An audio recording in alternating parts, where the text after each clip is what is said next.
우울증에 걸렸을 때 해야 할 것들과 하지 말아야 할 것들에 대해서 말씀드려 보려고 합니다. 우울증이 오면 일상에 많은 변화가 생겨요.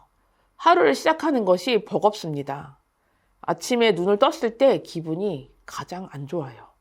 불안 초조하고요. 온갖 걱정들이 밀려오고 오늘 하루를 내가 살아낼 수 있을까? 이런 버거움이 생겨요.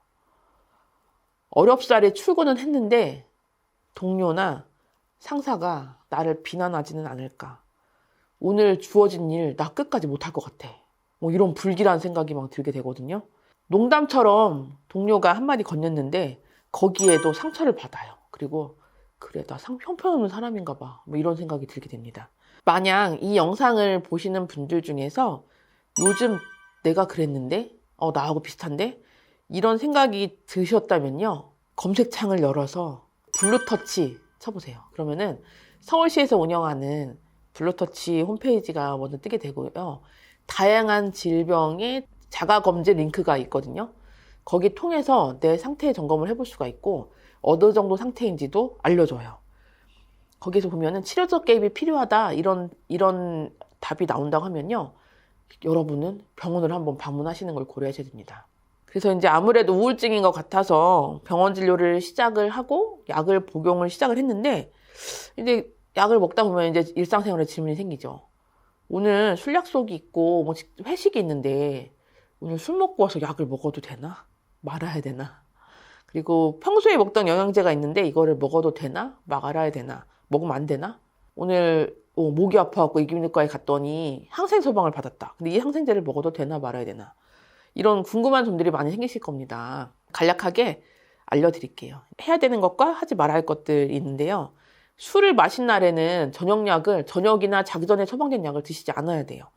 만약 아침 약으로 처방이 있다고 하면 그 아침 약은 드셔도 되거든요. 근데 술을 자주 마셔야 되는 상황에서 어쩔 수 없이 영업직이시다거나 이러면은 어쩔 수 없이 술을 좀 드셔야 되는 상황이 있잖아요. 술을 자주 마셔야 되는 상황인데 저녁약으로 나의 주 처방이 되고 있다.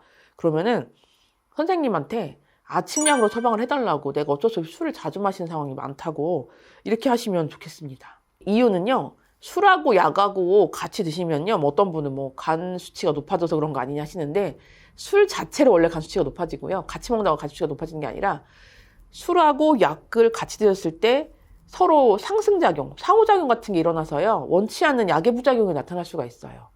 기본적으로 다음날 숙취가 되게 심해지게 됩니다. 구토하실 수도 있고요. 술이 잘 안 깨는 느낌을 받을 수도 있어요. 그래서 술이 과한 상태에서는 약을 절대 드시면 안 됩니다.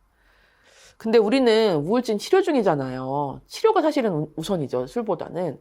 그래서 술은 꼭 필요한 경우 아니면 드시지 않아야 됩니다. 그리고 두 번째는요.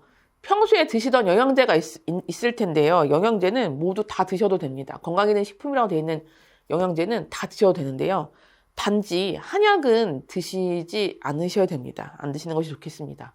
왜냐하면요. 한약은 그 처방전이 따로 있지 않아요. 그리고 그 성분이 어떻게 구성되어 있는지, 그리고 약초들로 되어 있는데 그 약초의 성분이 뭔지 아직 다 알려지지 않았어요. 그래서 현재 복용 중인 우울증 약과 어떤 상호작용을 일으킬지 예측이 되지 않는 상황이라서 안 드시는 것이 좋아요. 일반적으로 페니실린계 항생제는요, 같이 드셔도 됩니다. 우울증 약과 같이 드셔도 문제는 없습니다.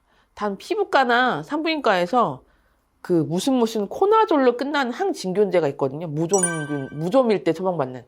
이 항진균제는요, 항불안제 혈중 농도를 높여서 원래는 금기거든요. 같이 드시면 안 돼요. 그래서 정신과 진료 때 주치 있게 이 항진균제, 피부과 처방이나 우리 산부인과 처방이 있었다, 어떤 약이다, 약 이름을 가져와서 보여주시면은 참고가 많이 될 것 같습니다.